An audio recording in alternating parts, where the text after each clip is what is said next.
Assalamualaikum warahmatullahi wabarakatuh. Perkenalkan, nama saya Meilan Riharmingkido dengan stambuk A40121265. Pada video kali ini saya akan menjelaskan atau menjawab pertanyaan dalam ujian akhir semester, yaitu pertama adalah bagaimana pendapat tentang atau apa pendapat tentang gaya. Apa sih gaya itu dan apa itu energi? Menurut saya, gaya adalah tarikan atau dorongan yang terjadi pada suatu benda. Gaya ini menimbulkan perubahan posisi, perubahan gerak, atau perubahan bentuk benda. Sedangkan energi sendiri adalah definisi energi itu yang paling umum biasanya suatu kerja yang dilakukan oleh gaya tertentu, misalkan seperti gaya gravitasi dan elektromagnetik. Nah, kemudian juga energi merupakan suatu kemampuan untuk melakukan kerja, misalkan energi listrik dan mekanika, mungkin seperti itu. Kemudian yang kedua adalah cahaya. Cahaya adalah sinar atau terang yang berasal dari sesuatu yang bersinar seperti matahari, bulan, dan lampu. Dengan sinar ini memungkinkan mata kita untuk menangkap bayangan benda-benda yang ada di sekitar kita. Tanpa cahaya, mungkin kita tidak dapat melihat ada apa sih yang di sekitar kita, sehingga cahaya ini dapat sekali membantu. Nah, berkaitan dengan cahaya dan sifatnya, ada beberapa sifat cahaya, yaitu cahaya dapat merambat lurus, cahaya dapat menembus benda bening, kemudian cahaya dapat dipantulkan. Mungkin itu adalah beberapa pemahaman tentang cahaya dan sifatnya. Kemudian tata surya. Nah, tata surya sendiri adalah kumpulan benda langit yang terdiri atas sebuah bintang yang disebut matahari dan semua objek yang terikat oleh gaya gravitasinya. Kemudian ada yang dinamakan dengan pesawat sederhana. Nah, pesawat sederhana ini merupakan peralatan yang memudahkan pekerjaan manusia. Misalkan ada yang kita kenal dengan titik tumpu.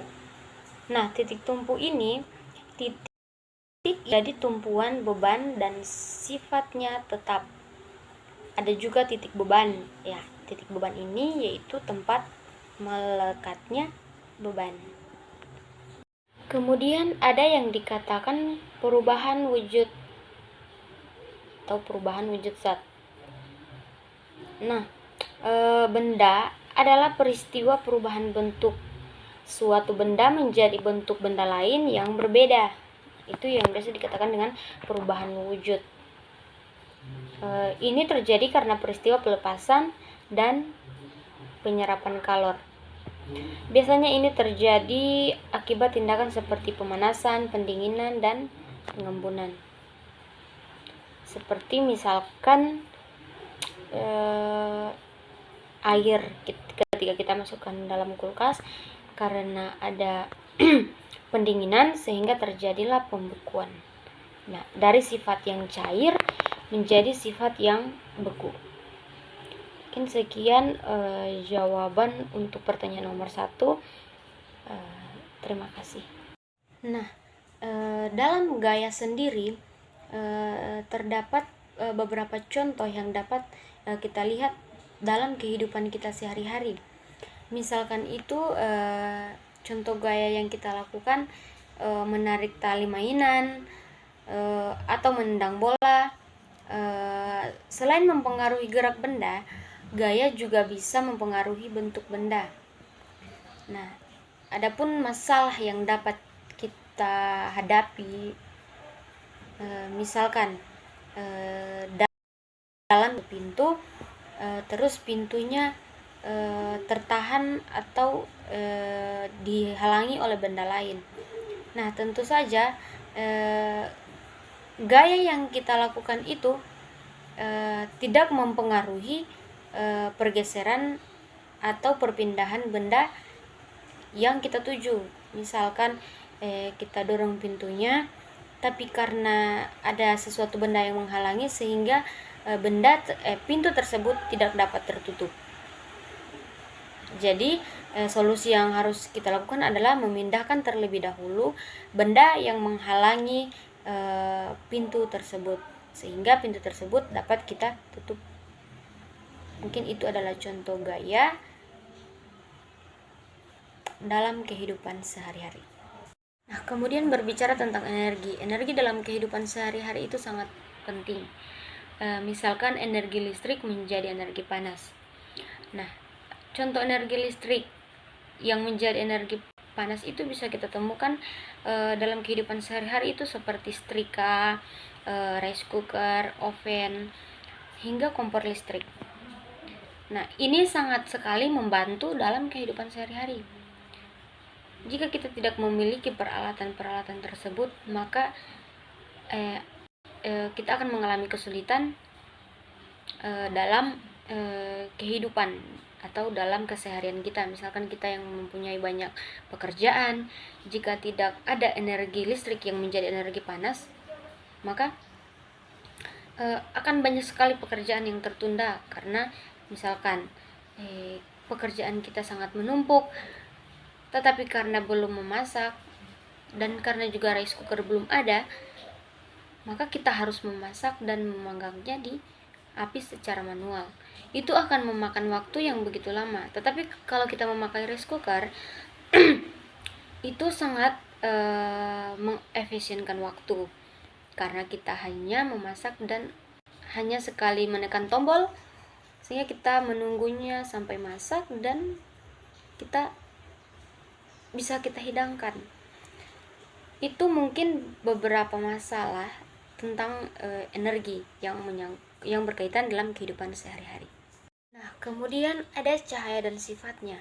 Nah, adapun beberapa kegiatan sehari-hari yang memanfaatkan sifat-sifat cahaya itu seperti cahaya merambat lurus. Nah, contohnya itu cahaya dapat menembus lubang kunci pintu. Kemudian ada cahaya dapat dipantulkan. Nah, cahaya terpantul di cermin. Nah, seperti itu. Kemudian masalah-masalah yang kita hadapi, contoh-contoh kecil masalah yang kita hadapi mengenai cahaya dan sifatnya ini. Coba kita bayangkan apa yang terjadi jika tidak ada cahaya di sekitar kita. Seperti yang saya katakan tadi, kita tidak dapat melihat benda-benda yang ada di sekitar kita karena tidak ada cahaya, baik itu cahaya lampu ataupun cahaya matahari, cahaya bulan. Kita akan mengalami kesulitan. Oleh dan sebab itu cahaya sangat berpengaruh sekali dalam kehidupan kita sehari-hari. Nah, cahaya yang sering kita gunakan itu cahaya pembantu, yaitu seperti lampu. Untuk belajar saja di waktu malam, jika tidak ada cahaya, kita tidak dapat melakukan apa-apa. Bukan hanya tidak bisa belajar, tetapi tidak bisa bergerak, tidak bisa ke sana, tidak bisa ke sini, karena gelap, tidak melihat apa-apa yang di sekitar kita. Takutnya nanti ketika kita bergerak, kita menabrak benda A, benda B, sehingga menyebabkan kecelakaan.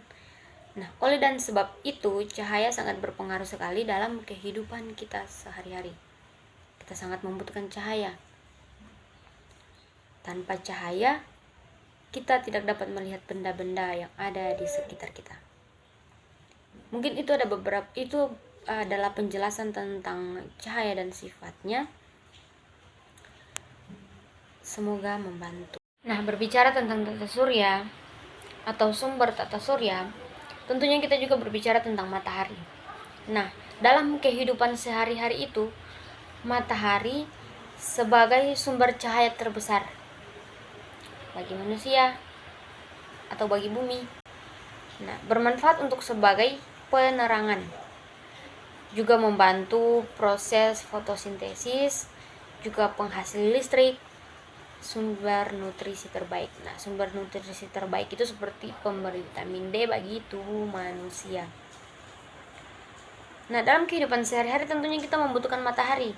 Seperti kita untuk mengeringkan pakaian, kita akan membutuhkan matahari. Jika tidak ada, baju tidak akan kering. Kemudian memberi tanaman cahaya untuk fotosintesis. Jadi matahari sangat bermanfaat bagi kita. Oleh dan sebab itu kita perlu memanfaatkan matahari dengan sebaik-baiknya. Kemudian ada yang namanya pesawat sederhana. Nah, pesawat sederhana ini adalah peralatan yang memudahkan pekerjaan manusia. Seperti misalnya linggis. Linggis itu biasanya digunakan untuk menggali suatu lubang. Nah, jika tidak ada linggis, apakah yang harus dilakukan? Manusia bisa menggali memakai kayu, tetapi itu akan membutuhkan waktu yang lama. Jika tempatnya berbatu atau tempat tanah itu keras, akan mengalami kesulitan dalam penggalian hal tersebut. Tetapi ketika menggunakan linggis, maka akan terasa mudah. Jadi pesawat sederhana ini juga sangat berpengaruh dan sangat penting sekali dalam kehidupan sehari-hari. Nah, akan terjadi masalah jika tidak ada pesawat sederhana dalam kehidupan kita. Itu tadi seperti tanda kutipnya, peralatan yang membantu pekerjaan manusia. Jadi ketika tidak ada pesawat sederhana atau alat-alat sederhana ini, maka pekerjaan manusia akan terasa sangat berat. Yang mungkinnya tadi bisa dikerjakan dalam kurang waktu 1 hari, karena tidak ada alat bantu, tidak ada pesawat sederhana, dapat memakan waktu yang sangat lama, misalkan 1 minggu, 2 minggu. Jadi seperti itu. Kemudian ada yang dikatakan sebagai perubahan wujud zat. Nah, perubahan wujud zat ini perubahan benda yang satu menjadi benda yang lain. Misalkan itu proses pembekuan. Proses pembekuan ini kan dia dari cair menjadi beku. Dari proses cair menjadi beku. Ini juga sangat bermanfaat bagi manusia dan sangat dibutuhkan oleh manusia. Karena kenapa? Sekarang ini banyak sekali anak-anak bahkan dewasa yang gemar sekali dengan ice cream, pop ice. Nah, minuman-minuman ini membutuhkan es batu. Nah, es batu ini adalah proses dari cair menjadi beku, proses pembekuan. Jadi ini sangat penting sekali atau sangat dibutuhkan sekali dalam kehidupan sehari-hari. Masalahnya, ketika tidak ada es batu, ketika tidak ada proses pembekuan, maka tidak ada minuman-minuman yang seenak yang telah kita nikmati sekarang.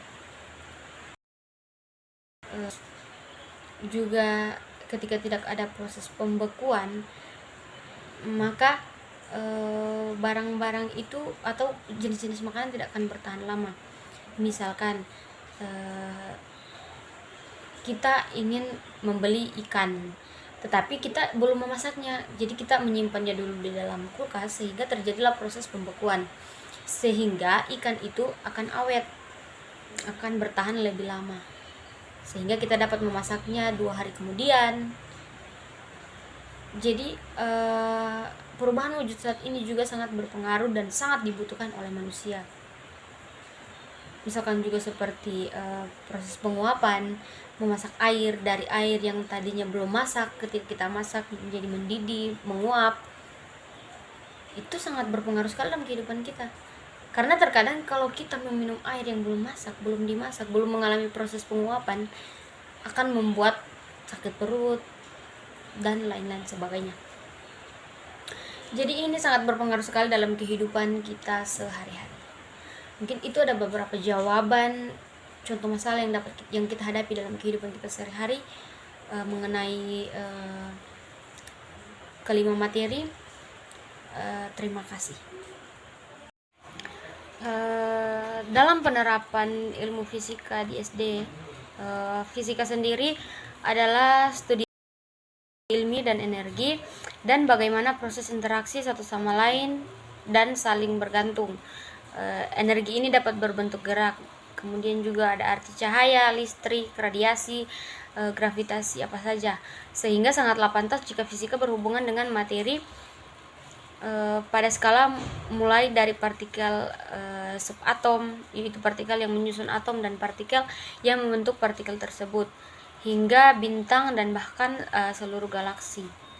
Karena luasnya cakupan kajian dalam fisika, maka tak salah ketika kita mengatakan bahwa fisika pada dasarnya sangat dekat, bahkan kita rasakan manfaatnya dan dalam kehidupan sehari-hari kita. Nah, sebagai contohnya, misalnya saat bangun tepat waktu karena alarm kita berbunyi, kita bisa berjalan tanpa terjatuh, dan banyak lagi yang menggunakan prinsip atau konsep kerja fisika. Nah, contoh penerapan fisika sendiri di SD itu seperti yang pertama itu proses melihat. Proses melihat, kita mengetahui bahwa mata kita berfungsi sebagai kamera untuk melihat hal-hal di sekitar kita. Lensa di mata kita cembung, yaitu lensa menyatu atau memfokuskan cahaya. Ketika cahaya memasuki mata kita, kornea dan lensa memfokuskan cahaya. Iris mengontrol jumlah pembiasan cahaya yang masuk ke mata dan menciptakan gambar pada retina yang nyata dan terbalik seperti di kamera. Gambar cahaya diubah menjadi sinyal listrik oleh fotoreseptor dan dikirim ke pusat penglihatan otak oleh saraf optik. Nah, pusat penglihatan ini menganalisis sinyal listrik dan mengaturnya ke dalam bentuk aslinya agar dapat dilihat oleh mata. Mata dapat merasakan berbagai bentuk warna benda. Cahaya terdiri dari 7 warna. Ketika jatuh pada objek, mengatakan buku berwarna merah. Ia menyerap semua warna dan memantulkan warna merah. Ini membantu kita menafsirkan bahwa sampul buku itu berwarna merah. Kemudian ada yang namanya jam alarm kita berbunyi. Nah, alat sehari-hari yang berhubungan dengan fisika, sejak misalnya saja saat bangun di pagi hari, suara jam alarm membantu kita bangun di pagi hari sesuai jadwal yang telah kita atur. Suara itu adalah sesuatu yang tidak bisa dilihat, tetapi kita dengar atau alami. Fisika mempelajari asal, rambat, dan sifat suara. Ini bekerja pada konsep mekanika kuantum. Kemudian penggunaan setrika uap. Penggunaan setrika uap juga memanfaatkan prinsip-prinsip dalam fisika. Prinsip utama fisika yang digunakan dalam setrika uap adalah panas. Panas dalam termodinamika adalah jenis transfer energi dari zat cair yang lebih hangat ke yang lebih dingin. Setrika bisa bekerja karena adanya dasar logam yang dipanaskan. Kemudian ada juga kita bisa berjalan tanpa tergelincir. Sedangkan untuk contoh eksperimen fisika dalam kehidupan sehari-hari, misalnya saat kita sedang berjalan, kita memiliki cengkreman yang baik tanpa tergelincir karena semacam kekasaran atau hambatan antara sol sepatu dan permukaan jalan. Perlawanan ini yang bertanggung jawab untuk cengkreman disebut gesekan atau traksi. Kemudian ada yang dikatakan dengan penggunaan ballpoint. Nah, seandainya fisika tidak ada di sana, kita tidak akan bisa menulis dengan ballpoint di atas kertas. Dalam hal ini, konsep gravitasi mulai berlaku. Saat ballpoint kita bergerak melintasi kertas, pola berputar dengan gravitasi memaksa tinta turun ke atas bola di mana ia dipindahkan ke kertas. Kemudian ada penggunaan headphone atau earphone. Nah, pernahkah kita berpikir bagaimana cara kerja headphone atau earphone? Itu juga karena fisika. Konsep magnetisme dan gelombang suara terlibat dalam ilmu headphone atau earphone kita sendiri. Ketika kita mencolokkan headphone atau earphone kita ke listrik, magnet di headphone atau earphone menciptakan medan elektromagnetik yang pada akhirnya menghasilkan gelombang suara.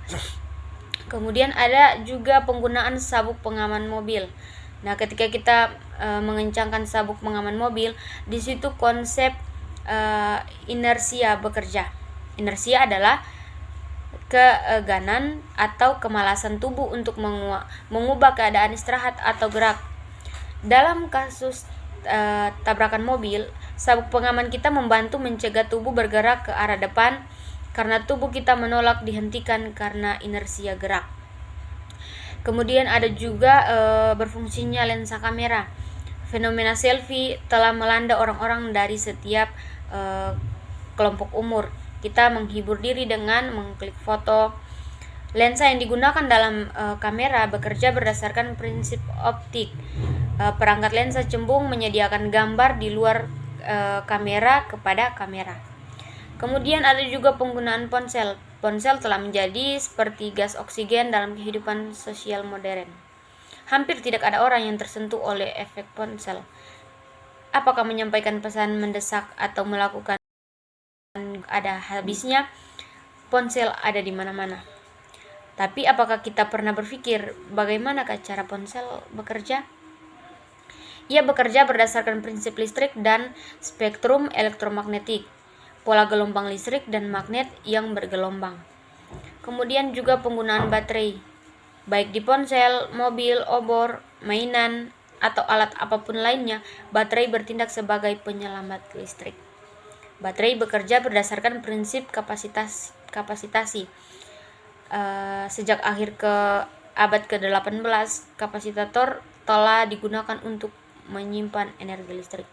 Kemudian ada juga penggunaan radar Doppler, yaitu untuk memeriksa kendaraan yang kelebihan kecepatan. Polisi sering menggunakan radar Doppler.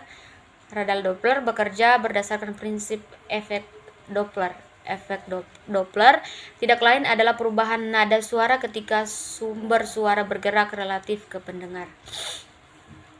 Kemudian juga memotong buah dan sayuran. Ilmu fisika dalam kehidupan sehari-hari lainnya, misalnya ketika kita memotong buah dan sayuran, kita tidak pernah menyadari bahwa fisika dapat terlibat dalam tugas sederhana tersebut.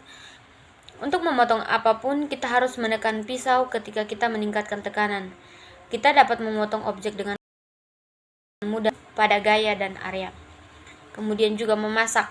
Ketika kita meletakkan wajan dengan air atau sesuatu yang lain di dalamnya di atas tungku, pembakaran energi dalam nyala tungku menyentuh panci dingin. Ia mulai memindahkan panas ke wajan sehingga membuatnya menjadi keras. Fenomena ini disebut konduksi. Konveksi adalah proses pergerakan molekul dalam cairan dan gas fisika. Ada juga dan menutup pintu. Contoh konsep fisika dalam kehidupan sehari-hari misalnya saja saat membuka dan menutup pintu barengsel. Fenomena yang terlibat dalam membuka dan menutup pintu adalah torsi. Torsi adalah gaya yang diperlukan untuk memutar benda tentang sumbu atau titik tumpu. Kemudian ada penggunaan keran air dan sumur tabung. Ketika kita membuka keran air misalnya untuk mencuci, air tersebut bisa keluar dari keran dengan mengikuti hukum fisika. Kita mengambil air dari sumur dengan bantuan puli. Kita menggunakan sumur untuk mengeluarkan air dari reservoir air bawah tanah. Rangkaian hubungan fisika dalam kehidupan sehari-hari tersebut memberikan keterangan bahwa disiplin ilmu pengetahuan ini yang berupaya untuk menguraikan dan menjelaskan hukum alam serta berbagai kejadian alam dengan suatu gambaran menurut pikiran manusia itu sendiri. Yang berikut juga kita bisa bermain ayunan, kemudian juga penggunaan GPS, penggunaan mesin cuci, permainan suara, terbentuknya pelangi, senjata nuklir, dan masih banyak lagi penerapan ilmu fisika dalam kehidupan sehari-hari yang bisa kita terapkan di SD. Kemudian inilah jawaban dari saya. Sekian dan terima kasih.